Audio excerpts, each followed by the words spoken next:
C, ada waktu sebentar nggak? Saya mau konsultasi. Iya Pak Janto.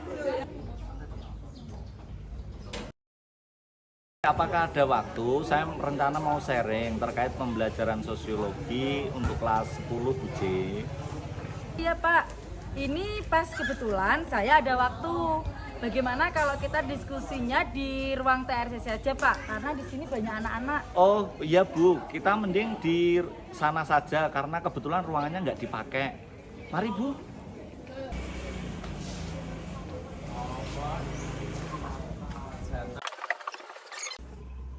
Oh begitu.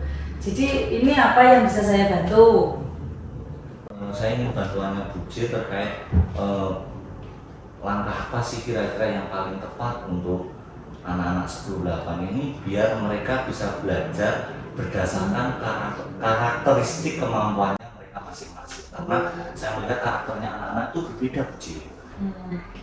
Ya memang karakter anak itu berbeda-beda ya. Contoh ya kita menjadi guru pasti memahami itu bahwa anak mempunyai tipe belajar yang berbeda, kemudian passionnya mereka juga berbeda-beda. Oke, permasalahan di kelas 10-8 yang Pak Jendral tadi sampaikan, Bapak bisa menceritakan lebih lanjut realnya bagaimana sih kondisi yang terjadi di kelas panjenengan itu? Gini Bu C, anak 10-8 itu karakternya beda-beda. Saya mengeneralisir, ada yang tipe mereka itu lebih suka belajar yang mendengarkan saja. Tapi kalau disuruh menulis agak susah. Terkadang ada juga yang sukanya nulis, tapi waktu disuruh praktik ke depan dia nggak berani Bu C. Terus ada lagi tipe anak yang dia juga tidak mau menulis, juga kurang suka maju, tapi dia aktif di dalam kelasnya. Nah ini terkadang saya masih agak bingung apa ya yang kira-kira yang tepat karena kurikulum merdeka ini kan berbeda dan Bu C juga kebetulan juga sudah CGP juga. Nah ini pasti banyak ilmunya yang bisa disaringkan ke saya. Oke, siap Pak Janto, saya siap memberikan advice kepada Pak Janto. Tapi sebelumnya saya mau tanya dulu, dari diskusi ini nanti yang Pak Janto inginkan apa? Yang saya inginkan jelas yang pertama Bu C, anak-anak itu bisa tumbuh berkembang sesuai dengan bakat dan kemampuannya yang alamiah dari dalam. Berarti kemampuan dan kodrati anak. Kodrati ya Bu C. Baik. Kira-kira Pak Janto, anak-anak yang mengalami hal yang seperti Pak Janto sampaikan, ada yang suka menggunakan apa itu ceramahnya pendengar atau belajar menggunakan audio ya, atau menggunakan menulis sambil mendengarkan, atau dia yang aktif, itu kira-kira berapa persen Pak Janto? Kalau saya melihat di kelas itu mereka hampir ada sekitar rata-ratanya 20%-an, jadi 3 itu hampir 60%. Dan yang lainnya tersebar, mereka kayak masih belum bisa menentukan ikut-ikutan saya suka yang seperti ini, saya ingin yang seperti itu, belum bisa menentukan. Tapi yang terbagian 20% dari masing-masing tadi itu mereka sudah nampak kelihatan dalam proses pembelajaran yang sering saya lakukan seperti itu Bu C. Oh begitu, oke. Sebenarnya yang Pak Janto inginkan melihat kondisi yang seperti itu tadi, yang panjenengan inginkan harapkan itu bagaimana? Siswa yang seperti apa yang panjenengan karena ketika pembelajaran itu? Saya melihat di kurikulum merdeka itu kan ada ini ya Bu C. Saya mohon dibantu untuk diberikan pemahamannya, ingin sharing terkait pembelajaran yang berdiferensiasi itu loh Bu C. Kayaknya juga itu yang perlu diterapkan, tapi saya belum melakukan di kelas saya. Baik, nanti akan saya sampaikan, saya tukar ilmu terkait dengan pembelajaran diferensiasi. Tapi saya ingin tahu dulu, tadi Pak Janto menceritakan kondisi kelasnya itu, yang Pak Janto inginkan dari peserta didiknya panjenengan itu, ketika jenengan ngajar itu bagaimana sikap mereka? Bagaimana sih yang jenengan harapkan dari apa yang sudah panjenengan lakukan selama ini dari anak-anak? Oh gitu. Ya Bu C, terkait pembelajarannya kan untuk bab ini yang saya mengalami kendala itu adalah bab lembaga sosial. Dalam bab lembaga sosial itu anak-anak itu beda-beda mereka memahaminya, materinya. Nah harapan saya dari model anak yang berbeda-beda itu mereka bisa paham secara teori dan praktiknya dan bisa mengimplementasikan kemampuannya di dalam masyarakat dengan karakteristiknya masing-masing Bu C. Harapan saya seperti itu. Harapannya Pak Janto ini sangat luar biasa menurut saya, karena selama ini sosiologi itu kan dianggap pelajaran yang kurang ini ya, kurang teoritis ya. Tapi dengan tadi yang disampaikan Pak Janto, semoga nanti apa yang akan saya sampaikan terkait dengan pembelajaran diferensiasi itu bisa menjadi solusi di kelas panjenengan. Tapi sebelumnya Pak Janto pernah nggak melihat atau mengidentifikasi kira-kira yang menyebabkan anak-anak di kelas itu berperilaku atau mempunyai tipe belajar yang bermacam-macam itu pernah dianalisa nggak sama Pak Janto? Kira-kira mereka itu apa sih yang menyebabkan kok seperti itu ya? Anak-anak ada yang losor, ada yang mungkin tidur, ada yang mungkin ini. Kira-kira menurut Pak Janto apa ini? Sudah Bu, saya sering kalau di kelas itu memang anak-anak itu saya lihat memang era modern saat ini tidak bisa dipungkiri Bu J. Kedekatan mereka dengan HP. Itu kecenderungan mereka akan lebih menarik pembelajaran mereka atau dunia mereka itu lebih dekat menggunakan HP. Sehingga saya juga berpikir apakah ini juga harus saya juga berbasis menggunakan Android juga gitu ya. karena mereka hampir sangat susah sekali Bu Jerry untuk dipisahkan dengan HP mereka. Gitu. Jadi akhirnya saya melihat anak-anak ini kayaknya minatnya pembelajaran itu akan lebih efektif mungkin jika akhirnya kita tetap melibatkan teknologi yaitu Androidnya itu kita gunakan dalam pembelajarannya. Baik. Oke, Pak Janto tadi menjawab pertanyaan Pak Janto yang pembelajaran diferensiasi ya. Kemarin di loka ke-4 itu berarti kami CGP itu membahas terkait dengan pembelajaran diferensiasi ini Pak Janto. Jadi pembelajaran berdiferensiasi itu pada intinya itu guru melakukan identifikasi terlebih dahulu terhadap profil belajar siswa karena siswa itu mempunyai kesiapan yang berbeda dalam pembelajaran, kemudian minat yang berbeda dan gaya belajar yang berbeda Pak Janto. Itu latar belakang adanya pembelajaran diferensiasi. Nah, pembelajaran diferensiasi sendiri ini itu terbagi menjadi 3 elemen. Yang pertama itu kontennya, berdiferensiasi konten, kemudian yang kedua itu berdiferensiasi prosesnya, dan yang ketiga adalah berdiferensiasi produk. Jadi apa yang dihasilkan oleh anak tadi. Nah, ini elemen dari 3 pembelajaran di dalam pembelajaran diferensiasi. Nah, 3 proses ini tadi Pak, 3 elemen ini tadi, monggo jadikan bisa mengembangkan sendiri. Kira-kira Pak Janto, dari penjelasan saya terkait dengan pembelajaran diferensiasi, rencana apa yang akan Pak Janto lakukan di kelas nantinya? Dari yang Bu J sampaikan, karena saya mendengar menarik ya Bu J terkait ada berdiferensiasi konten, kemudian proses, kemudian produk. Karena saya sudah melakukan analisis diagnostik. Memang kayaknya tepat kalau nanti yang kita pakai ini di saya ini, tapi saya nanti mau bimbingannya ya Bu J di kelasnya nih. Biar nanti Bu J juga bisa melihat apa sih yang kekurangan lainnya dari yang saya lakukan. Nah, kayaknya ini anak tetap akan kita berikan semacam angket Bu J. Nanti untuk melihat mereka ingin belajar yang seperti apa yang mereka inginkan. Tapi tetap kembali lagi masih dalam konteks bab yang akan kita sampaikan. Tapi menarik nih Bu J, saya belum pernah mencoba yang model berdiferensiasi. Biasanya saya dulu menggunakannya adalah hanya sebatas anak saya suruh membuat kita belajar, kemudian membuat karya, membuat hasilnya nanti dikumpulkan. Kalau ini lebih bisa menganalisis karakteristik anak berdasarkan kemampuannya dan mengumpulkan hasilnya itu sesuai dengan kemampuan dan karakteristiknya, yaitu tadi yang Bu J sampaikan yaitu kodratiahnya. Oke, kodrat anak ya sebagainya. Pak Janto, sebelumnya saya mau tanya dulu, dari pembelajaran diferensiasi itu tadi kan ada 3 elemennya. Untuk diferensiasi konten, Pak Janto menyediakan konten-kontennya itu nanti seperti apa? Kontennya yang berdiferensiasi.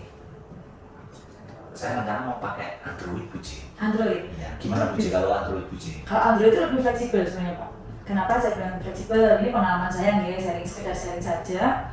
Kalau Android itu kan bisa full power, bisa untuk kita mendengarkan podcast, melihat video, maupun melihat kita bisa berselancar browsing di Google untuk apa yang akan kita cari.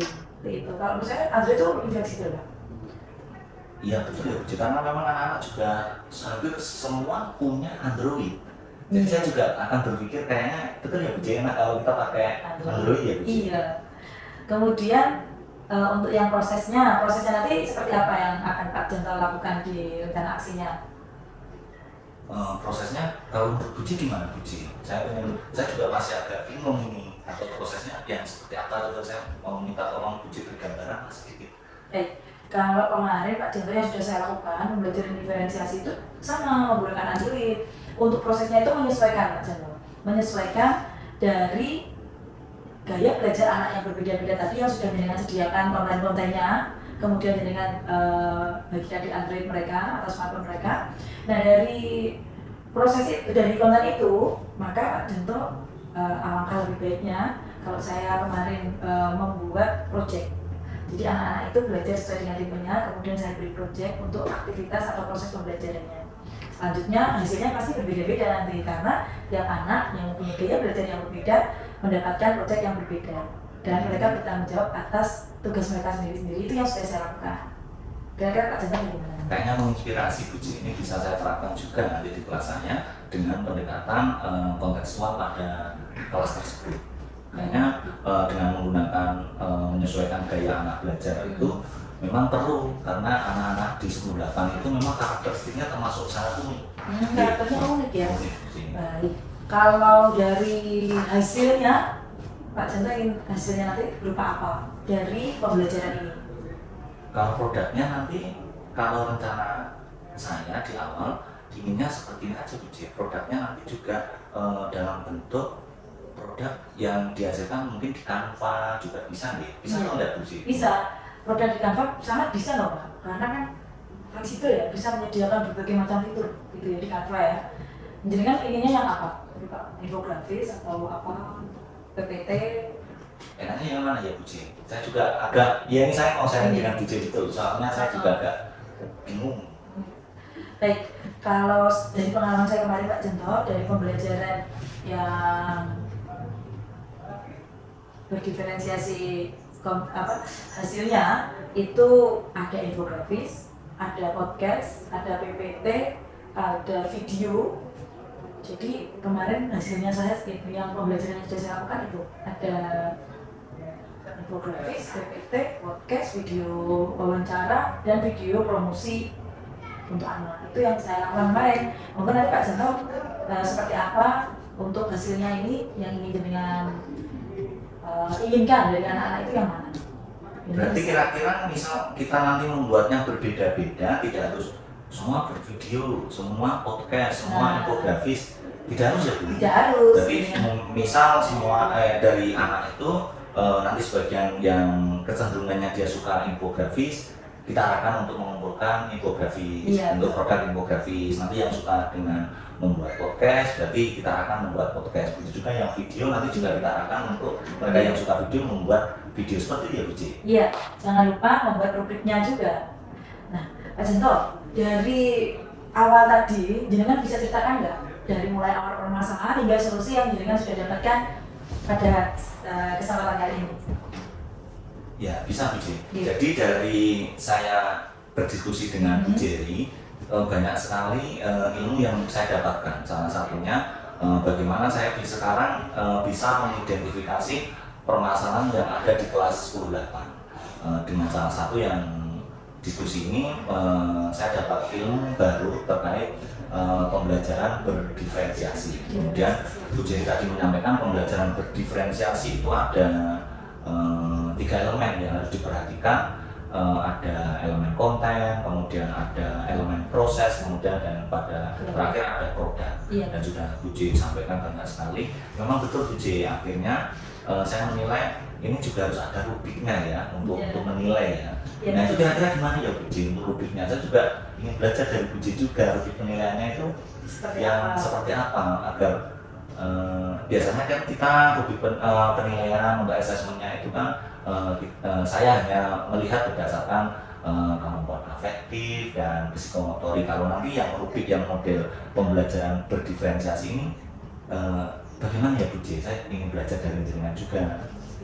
Untuk rubrik itu menyesuaikan dari produk yang akan panjenengan inginkan. Itu menyesuaikan di situ. Nah saya sudah jadi contohnya tapi begini Pak Janto, saran saya, panjenengan nanti membuat RPP dulu ya. Oke, membuat siap. RPP, kemudian nanti bisa saya baca-baca dulu di RPP panjenengan. Kemudian untuk rubriknya nanti akan saya bagikan, bisa jenengan pelajari kira-kira yang sesuai dengan pembelajaran Pak Janto yang mana, gitu. Kemudian begini Pak Janto, dari yang sudah jenengan rencanakan tadi, jenengan akan melakukan pembelajaran berdiferensiasi ini, kira-kira pihak-pihak mana saja yang bisa membantu panjenengan dalam mengimplementasikan ini ya Bu Ya. Ci. Tapi saya inginnya nanti fokus dengan bimbingannya Bu Ci dulu aja ya Bu Ci. Bisa saya membantu. Selain saya, siapa lagi yang Nanti teman-teman yang lain, kayaknya kita perlu juga Bu Ci nanti biar ini juga bisa untuk pembelajaran bersama. Nanti kita ngajak teman-teman yang lain juga Bu Ci yang mungkin mengalami permasalahan seperti yang saya alami Bu Ci. Bisa ya Bu Ci gitu ya? Bisa, ya. Semua orang bisa memberikan masukan.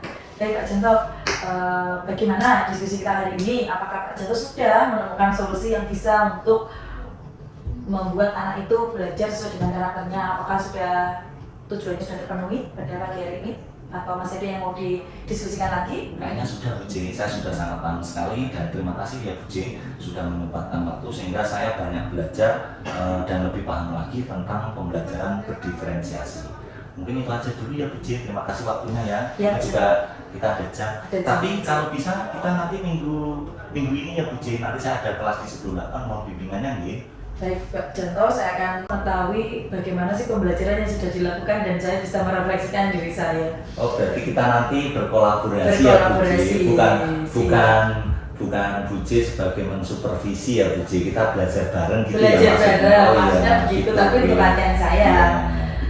Oke, Pak Janto, dari pembicaraan kita ini, apakah Pak Janto merasa saya menggurui Pak Janto? Ada Bu Ci, saya malah justru senang kita ada sharing. Ada sharing ya, jarang-jarang kita sharing begini ya Iya, Pak? karena kesibukannya di kelas kita padat sekali ya Bu Ada Ci. sekali. Oke, begitu dulu. Oke, terima kasih Bu Ci. Akhiri ya. Ya. Oke, terima kasih. Oke, terima kasih Bu Ci. Ya. Oke.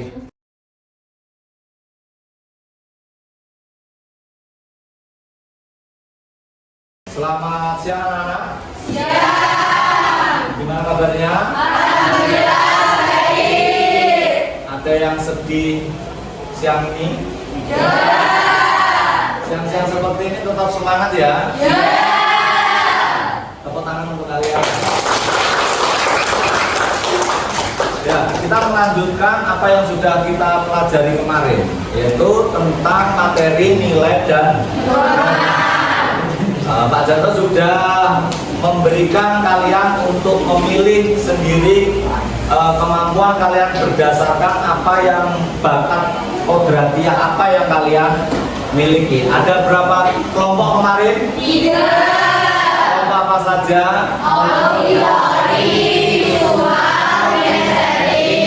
Kalian pilih sendiri atau dipilihkan Pak Janto? Pilih sendiri. Nyaman nggak kalau dibuat seperti itu? Yang sini kelompok apa? Audioari. Yang sini kelompok apa? Visual. Visual. Yang sini kelompok apa? Kurang semangat kayaknya yang sini kelompok apa?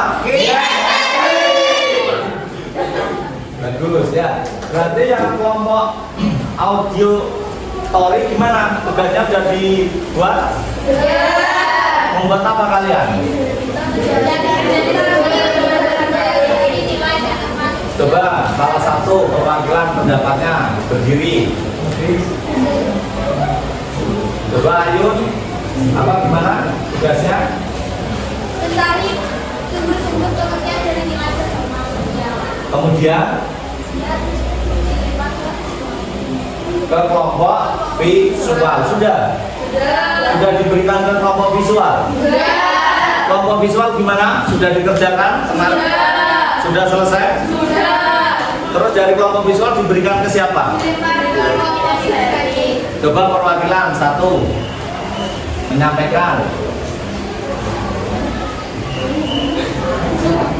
Materi yang dicari oleh kelompok auditori kami bisa lihat dalam bentuk PPT yang akan dilempar ke kelompok SMI. Oh gitu. Berarti sudah tugas yang dibuat dari kelompok visual sudah dibuat di kinestetik, sudah dilakukan, akan kalian buat, akan kalian presentasikan atau bagaimana? Presentasikan dan kalian apa lagi? Praktekan. Oh iya, berarti setelah kalian nanti presentasikan langsung dipraktekkan atau dibuat apa? Drama. Sudah siap kelompok kinestetik? Sudah? Baik, kita beri tepuk tangan untuk kelompok kinestetik. Untuk maju ke depan memberikan ilustrasi dari materi nilai dan norma. Kemudian nanti di akhir setelah mereka mempresentasikan akan memperagakan sosiodrama, di mana sosiodrama nanti akan ada campuran dari kalian juga akan ikut mendramakan di depan. Seperti itu ya. Pasti penasaran? Ya, beri tepuk tangan lagi untuk mereka bisa. Sebelum kami memulai presentasi untuk beberapa menit ke depan, dimohon untuk teman-teman sekalian saat kami berpresentasi benar-benar menyimaknya, dan kalau ingin bertanya, silakan bertanya saat presentasi sudah selesai. Nilai sosial. Nilai sosial itu nilai yang tertanam di dalam masyarakat mengenai baik dan buruknya suatu hal atau tindakan. Kalau norma adalah aturan-aturan dengan sanksi tertentu yang digunakan untuk memberi dorongan seseorang atau kelompok dengan mencapai nilai-nilai. Kita ketemu di sini.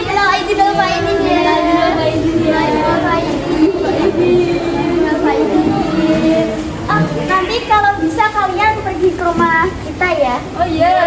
Nanti ajak teman juga. Iya, nanti. Ya, kita duluan pulang ke rumah ya. Iya. Orang tua udah nunggu nih. Iya.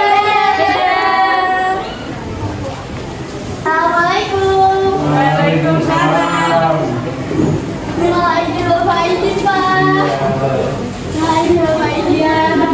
Mampir ke rumah desa ya Pak. Ini oleh channel Pak. Iya, sama-sama. Assalamualaikum. Waalaikumsalam. Main ke rumah Kailan, Tata sama Ziko. Boleh? Ya.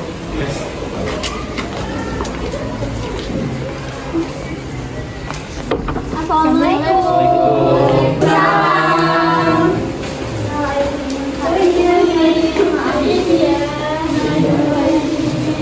Dimakan dulu. Ya Om.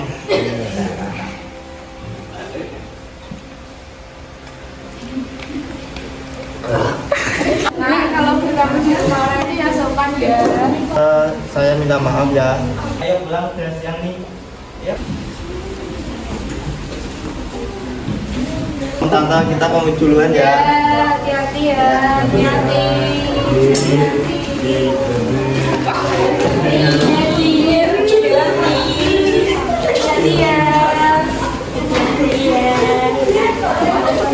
Nah, ini dia teman-teman sedikit sosiodrama dari kelompok kami yang menjelaskan tentang nilai dan norma sosial dalam masyarakat, terutama di lingkungan sekitar kita, yang menjelaskan tentang beberapa adab yang dilakukan terhadap orang tua, teman, dan saudara kita.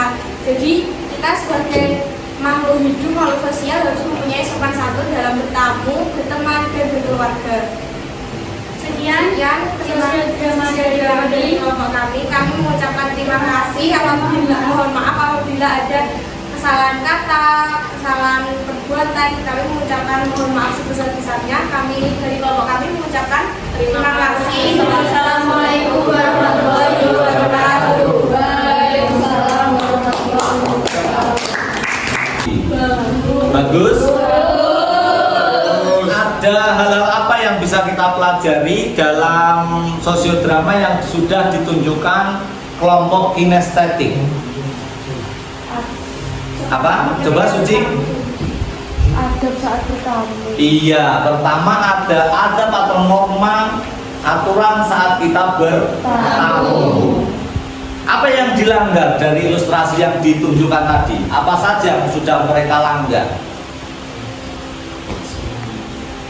bersendawa saat makan. Bersendawa saat makan.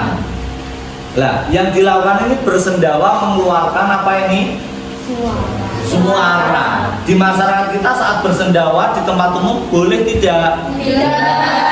Akan dianggap apa kalau di masyarakat kita? Tidak sopan. Apakah akan mendapatkan sanksi atau tidak? Mendapatkan. Biasanya sanksinya apa? Ya, mendapat cemooh. Oh, pasti akan diomongkan, dicemooh. Kemudian apalagi ilustrasi yang sudah ditunjukkan? Mengangkat satu kaki dalam bertamu. Iya, pintar. Mengangkat satu kaki saat duduk, saat bertamu. Itu dianggap sopan atau tidak di masyarakat kita? Tidak. Adabnya bertamu boleh mengangkat kaki tidak? Tidak. Kakinya harus dalam keadaan yang sopan. Harus tidak diangkat. Ada lagi yang diilustrasikan lagi selain itu? Masih ada apa lagi? Ada nilai apa yang bisa kita ambil? Ini norma nilai apa yang ada di dalam ilustrasi tersebut? Ada nilai kesopanan. Diceritakan tentang apa tadi? Saat bersilaturahmi kepada siapa? Orang yang lebih tua. Kegiatannya pas apa? Acara apa? Acara Idul Fitri atau halal bihalal. Kalau di luar negeri sana banyak enggak kegiatan yang seperti orang Indonesia cium tangan? Tidak. Hanya di Indonesia yang praktik mencium tangan kepada orang yang lebih tua. Itu adalah perwujudan dari kita yang mudah menghormati yang lebih tua. Cukup ya untuk pembelajaran hari ini ya? Ya. Sekian dari Pak Janto, selamat siang. Ya. Assalamualaikum warahmatullahi wabarakatuh. Waalaikumsalam warahmatullahi wabarakatuh.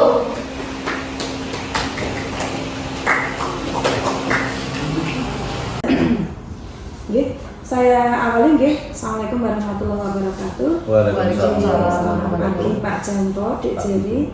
Jadi untuk hari ini karena saya sudah melihat observasi di supervisi di kelas panjenengan dengan Bu Jerry, terus kemudian Pak observasinya, untuk kali ini kita akan melihat bagaimana pasca observasi supervisinya Dek Jerry di kelas panjenengan dan nanti rencana pengembangan diri panjenengan. Monggo Dek Jerry pasca observasi dan rencana pengembangan diri. Baik, Ibu. Terima kasih Bu Susi atas kesempatannya. Pagi hari ini saya sudah bersama Bapak Janto. Beliau adalah guru sosiologi di SMA Negeri 1 Jepon yang sekaligus menjadi partner saya untuk melakukan praktik coaching di modul 2.3 gitu ya Bu. Nah, pada pagi hari ini kami akan melaksanakan percakapan pasca observasi pembelajaran di kelas. Setelah kemarin saya dimintai tolong Pak Janto karena ada permasalahan di kelas 10-8 terkait dengan gaya belajar anak yang berbeda-beda. Nah kemudian saya sebagai teman, sebagai partner dari Pak Janto diminta Pak Janto untuk menjadi coachingnya begitu. Nah untuk itu dari apa yang sudah kami lakukan dan juga yang sudah dipraktikkan oleh Pak Janto di kelas, ada beberapa catatan-catatan yang saya tangkap dari pelaksanaan kegiatan pembelajaran yang sudah Pak Janto lakukan, yaitu pembelajaran berdiferensiasi. Nah, di sini catatan saya yang pertama Pak Janto itu terkait dengan disiplin positif Pak Janto. Sebelumnya untuk kesepakatan kelas di kelasnya Pak Janto itu pripun Pak? Kesepakatan kelasnya apa saja di jamnya Pak Janto? Kalau di kelas saya, kesepakatan kelasnya itu pertama dalam pembelajaran saya, anak harus semuanya turut aktif dalam kegiatan. Aktif dalam kegiatan. Ya, di dalam mereka berdiskusi, mereka belajar, kemudian mereka juga harus aktif dalam tanya jawab. Dan saat belajar di dalam kelas itu semua harus serba aktif sebenarnya. Tapi kadang pada kenyataannya ada beberapa anak yang memiliki karakteristik yang berbeda-beda seperti itu. Baik, selain itu Pak, kesepakatan kelas selain mengikuti pembelajaran secara aktif, misalkan untuk kebersihan dan kesiapannya pripun Pak? Kalau dari kebersihan anak-anak untuk di jam saya itu untuk hal kebersihan alhamdulillah mereka tidak ada kendala Bu, karena anak-anak di jam saya mereka biasanya memang sudah saya ingatkan untuk selalu menjaga kebersihan kelas, itu yang utama.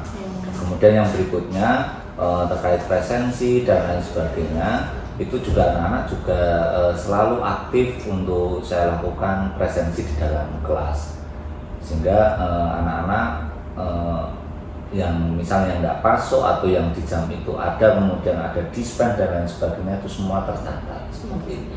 Baik Bapak, kemarin mungkin karena kondisi kelasnya sudah tertata ya, anak-anak sudah terkondisikan dengan bagus, sehingga untuk disiplin positif ini saya belum menemukan atau menangkap panjenengan menyampaikan lagi atau kesepakatan itu sudah berjalan dengan baik, sehingga ini ya saya tidak melihat panjenengan memberikan instruksi terkait itu.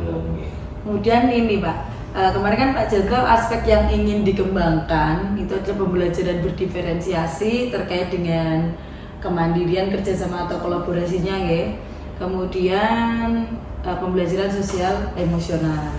Nah, untuk pembelajaran sosial emosional saya sudah ada di sana, sudah nampak dalam pembelajaran yang sudah Pak Janto lakukan, yaitu guru mengkondisikan di awal itu Pak Janto menanyakan bagaimana kondisi apakah anak-anak bahagia, itu sudah kalau menurut saya sudah mengarah ke emosionalnya. Kemudian dari penugasan yang Pak Janto berikan dalam pembelajaran itu sudah terdapat pembelajaran sosial emosional, seperti peserta tim mempunyai kesadaran diri untuk mereka ikut terlibat aktif dalam sosiodrama yang jenengan tugaskan, itu sudah sangat nampak sekali, sudah baik, dan pengkondisian di awal suasana hati peserta didik itu juga sangat berdampak positif pada pembelajaran yang jenengan lakukan. Dan karena itu berdampak positif, sehingga dalam kemandirian dan kerjasama yang dilakukan oleh anak-anak itu sangat nampak ketika mereka mempunyai peran tertentu dan mereka melaksanakan peran itu. Bapak bisa menceritakan sedikit kemarin lembaga sosial ya materinya. Lembaga sosial itu anak memerankan sosiodrama itu berperan sebagai apa? Bisa menceritakan sedikit Pak supaya teman-teman juga tahu. Jadi awalnya karena memang sudah diberikan saran, kemudian saya dengan Bu J juga sering berkomunikasi terkait pembelajaran diferensiasi, akhirnya saya mulai paham banyak hal. Anak-anak ini yang pertama banyak tipe anak, sehingga dengan saya menghadapi tipe anak yang berbeda-beda ini memang sangat betul sekali kalau anak-anak ini kita coba untuk pembelajaran model berdiferensiasi. Nah, sehingga kemarin awalnya anak-anak kita berikan semacam kayak semacam angket. Jadi mereka memilih berdasarkan apa yang mereka sukai. Ada yang memilih tipe, ternyata saya tanya-tanya ada yang suka mendengar, berarti mereka adalah anak-anak yang tipe audio, identifikasinya. Kemudian ada yang anak-anak yang sukanya menggambar, itu saya arahkan untuk coba kamu di bagian visualnya. Kemudian ada anak-anak yang kemungkinan tidak suka keduanya, itu menyukai kepada yang praktik, mungkin saya memahaminya, akhirnya mereka memilih yang kinestetik. Nah, akhirnya kita buat pembelajaran itu nanti finishnya, outputnya adalah membuat sosiodrama terkait materi. Nah kebetulan materi di bab ini ada bab lembaga sosial, materinya adalah tentang nilai dan norma yang ada di masyarakat. Nah nilai dan norma itu ada di dalam masyarakat dan mengikat anggotanya, sehingga anak-anak yang audio mereka mencari materi, kemudian setelah materi itu ditemukan kemudian dikembangkan oleh anak-anak yang memvisualkan. Setelah divisualkan ke dalam bentuk tulisan, PowerPoint, kemudian dikembangkan lagi dengan anak-anak yang kinestetik. Nah, yang maju drama itu Bu, itu tidak hanya anak kinestetik, tapi anak-anak kolaborasi. Ya, yang punya ingin mengembangkan dirinya berdrama. Akhirnya saya berikan kesempatan untuk mereka, silakan buat satu analisis yang ada di dalam masyarakat. Norma sosial apa yang ada di dalam masyarakat kalian yang apabila anggotanya melanggar akan mendapatkan sanksi, minimal adalah sanksi cara, karena pas waktu itu adalah pembelajarannya tentang sanksi norma berdasarkan tingkatannya. Norma di masyarakat itu kan ada tingkatannya. Nah, mereka mengambil yang berurutan, sehingga ada mempraktikkan waktu kegiatan halal bihalal ke rumah saudaranya, ke rumah yang orang lebih tua. Nah, di situ ada yang melakukan salah satu pelanggaran norma sosial yang ada di masyarakat. Contoh mereka bersendawa gitu. Nah, itu akan mendapatkan respon dari masyarakat, sehingga akan mendapat respon dari pasti akan dianggap kurang sopan dan lain sebagainya. Mereka saya ajarkan untuk mereka mengidentifikasi sendiri norma-norma apa yang kemungkinan di masyarakat itu akan mereka jika melakukan itu akan menerima sanksi sesuai urutannya. Nah, sehingga mereka mengidentifikasi, mereka kembangkan, akhirnya menemukan yang sesuai pada video itu. Nampak mereka bisa mengembangkan, kemudian waktu bertamu kakinya diangkat satu. Nah, itu juga akan mendapatkan sanksi di dalam masyarakat, terkhusus waktu adat bertamu, sehingga hal itu nilai dan norma yang ada di masyarakat itu bisa kita tunjukkan kepada anak dengan praktik langsung. Anak tahu bahwa nilai dan norma itu ada walaupun tidak tertulis, karena banyak nilai yang tidak tertulis dalam masyarakat, norma juga banyak yang tidak tertulis, tapi mereka ada dan kuat mengikat seperti itu Biji. Baik, menarik sekali ya Pak, pembelajaran diferensiasinya diberi judul apa ya Pak itu ya? Kemarin saya berikan judul sosiodrama 10-8 gitu. Oh, baiklah, nggak ada nama khusus spesifik ya. Baik Bapak, dari pembelajaran yang kemarin Pak Janto lakukan itu, kalau saya menilai itu sudah muncul atau nampak diferensiasinya seperti apa, kemudian jadi kan juga bisa mengembangkan talentnya peserta didik, dan yang paling pasti adalah pembelajaran yang berpusat kepada peserta didik sesuai dengan kebutuhannya. Pak Janto, untuk kegiatan pembelajaran yang sudah jenengan lakukan itu, Anda atau panjenengan itu merefleksikannya seperti apa? Apakah pembelajaran yang jenengan lakukan kemarin itu sudah maksimal atau belum gitu? Kalau dari saya sendiri sebenarnya masih kurang, Bu Jenny. Masih kurang masih. Ya? Karena yang ingin saya nampakkan pada anak itu memang anak dalam pembelajaran saya, kunci pembelajaran menurut saya berhasil tidaknya itu pertama harus bisa membuat anak itu bahagia dulu.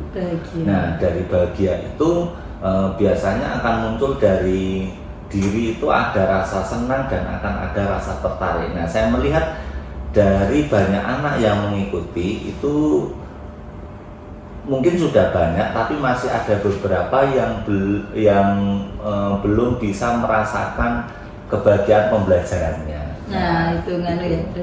Berarti masih ada anak yang belum bahagia dari kondisi pembelajaran. Betul. Itu. Tapi panjenengan sudah pernah menanyakan kepada anak tersebut apa yang menyebabkan anak itu tidak bahagia pada saat belajar di kelas? Kalau saya pernah menanyakan, rata-rata anak itu memang waktu ditanya, mereka jawabannya memang satu, karena memang mereka itu semangat belajarnya masih agak rendah, jadi perlu ditingkatkan. Apa karena kondisi keluarga di rumah? Biasanya bisa jadi memang karena sosiologi keluarga mereka itu dari latar belakang yang berbeda-beda, itu menjadi faktor utama, Bu Ci. Baik, Pak Janto, dari pembelajaran yang sudah panjenengan lakukan, jenengan sudah merefleksikan dan jenengan kurang puas begitu nggih. Lalu rencana tidak lanjut yang akan jenengan lakukan ketika jenengan perso tadi bahwa ada yang seperti itu kondisinya, terus rencananya ke depan pripun dari pembelajaran yang jenengan akan lakukan? Kemungkinan kalau besok, karena ini melihat juga anak-anak sudah mulai aktif, karena memang keaktifan bagi saya itu penting dalam pembelajaran sosiologi. Kita menuntut anak-anak agar aktualisasi dirinya itu nampak. Itu nanti akan saya coba, mereka akan bermain peran, kita rubah. Yang anak tidak aktif, kita berikan peran yang aktif. Kemudian anak yang sudah aktif, kita kasihkan peran yang lainnya, biar anak-anak ini ada kolaborasi, sehingga anak-anak yang belum nampak mentalnya keluar itu bisa tersentuh dalam pembelajaran saya, bisa mengaktualisasi dirinya, kemudian bisa meningkatkan kepercayaan dirinya. Nah, saya menilai ada beberapa anak yang memang dalam kemampuan kepercayaan dirinya itu masih rendah. Jadi seperti yang Bu Jeri sampaikan tadi, memang betul sama dengan pendapat saya, memang dari sosiologi keluarganya itu memang juga akan berpengaruh terhadap tumbuh kembang kepribadian anak. Baik, berarti rencana tidak lanjut ke depannya adalah meningkatkan kepercayaan diri ya, dengan membuat pembelajarannya dengan masih sama sosiodrama, tapi kita rolling peran. Baik, jadi aspek yang jenengan ingin kembangkan seperti disiplin positif, pengembangan sosial emosional, kerjasama dan mandiri, setelah pembelajaran diferensiasi. Kalau menurut saya setuju dengan pendapat jenengan bahwa kepercayaan diri anak perlu ditingkatkan. Kalau menurut saya itu begitu, Pak Janto. Ada lagi yang mau disampaikan mungkin dari pembelajaran yang jenengan lakukan kemarin? Mungkin sementara itu dulu, Bu Cing. Nanti kita sambil berdiskusi lagi. Baik. Tapi dari keseluruhan pembelajaran yang sudah Pak Janto lakukan kemarin, saya melihat bahwa anak-anak itu sangat antusias. Walaupun memang ada 1-2 yang mungkin dia punya masalah keluarga di rumah atau masalah dengan kegiatan di luar persekolahan. Tapi di awal panjenengan sudah bagus mengkondisikan itu. Kalau menurut saya sih sudah bagus, perlu peningkatan yang bagian kepercayaan dirinya tadi. Begitu. Terima kasih ya Bu J Sama-sama, atas Pak Janto. saran masukannya, sangat bermanfaat sekali untuk saya ke depannya. Ya, gitu. Kita akhiri sampai di sini saja ya Pak. Semoga ke depannya saya juga bisa bertukar pikiran jika di kelas saya juga mengalami masalah, atau saya bisa meminta coaching dari Pak Janto. Begitu, terima kasih. Assalamualaikum warahmatullahi wabarakatuh. Waalaikumsalam warahmatullahi wabarakatuh. Luar biasa sekali, matur suwun untuk hari ini coachingnya Pak Janto dan Bu Jeri,